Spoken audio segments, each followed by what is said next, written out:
কোন প্রবাসী এসে এই দেশ শাসন করতে পারবে না। এই চাঁদাবাজদেরকে আগামী নির্বাচনে 12 তারিখ ভোটের মধ্য দিয়ে আমরা তাদেরকে রেড কার্ড দেখাবো ইনশাআল্লাহ। যারা পঙ্গু হয়েছে, যারা আহত হয়েছে, তাদের উপরে দাঁড়িয়ে মাননীয় ইলেকশন কমিশন আপনাদেরকে, ডাকাতদের এবং চোরদেরকে সেফ এক্সিট দিয়ে সংসদে পাঠাতে আপনাদেরকে এই ইলেকশন কমিশনে বসানো হয় নাই। আর এইবার দেখলাম একটা দলের 45 জন চোরকে আবার সংসদে ঢুকাচ্ছে। সংসদে যাওয়ার আগেই তারা ডাকাত হয়ে যাচ্ছে।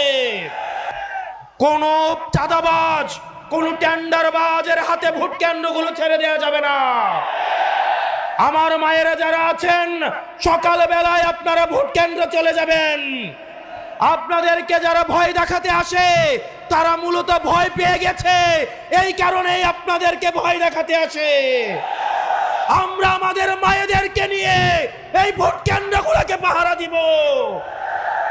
শোনো হে প্রশাসন, 2024 সাল থেকে যদি আপনারা শিক্ষা না নেন, আপনারা যদি আবার আগের ছকের নির্বাচনের দিকে ফিরে যান, আপনারা যদি আবার গুলশানের দিকে লাইন দেন, এই তরুণ প্রজন্ম আপনাদেরকে ক্ষমা করবে না। এই তরুণ প্রজন্ম যারা জুলাইয়ে এসে রক্ত দিয়েছিল, এই শাহী খুনি হাসিনাও বলতে বাধ্য হয়েছিল ওদের একটাকে মারলে একটাই যায়, বাকিগুলা রাস্তা থেকে যায় না। আমরা আবরার ফাহাদের উত্তরসূরি, আমরা আলিফের উত্তরসূরি, আমরা হাদি ভাইয়ের উত্তরসূরি। সুতরাং যেসব ডিসিএসপিরা আবার 14-এর মতো, 18-এর মতো, 24-এর মতো ব্যালট বাক্স ছিনতাই করার চিন্তা করছেন, আপনাদের প্রতি আহ্বান থাকছে, আপনাদের প্রতি আপনাদের পরিণতি হারুনের মতো এবং বেনজিরের মতো হবে।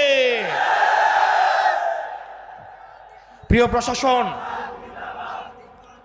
আপনারা রাষ্ট্রের অঙ্গ, আপনাদের ছাড়া রাষ্ট্র কোনোভাবেই প্রপারলি ফাংশন করতে পারবে না।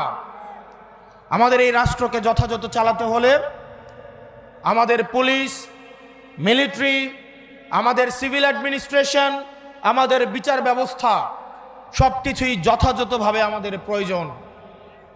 আপনাদের কাছে অনুরোধ থাকবে, আপনারা কোনো দলের গোলাম নন।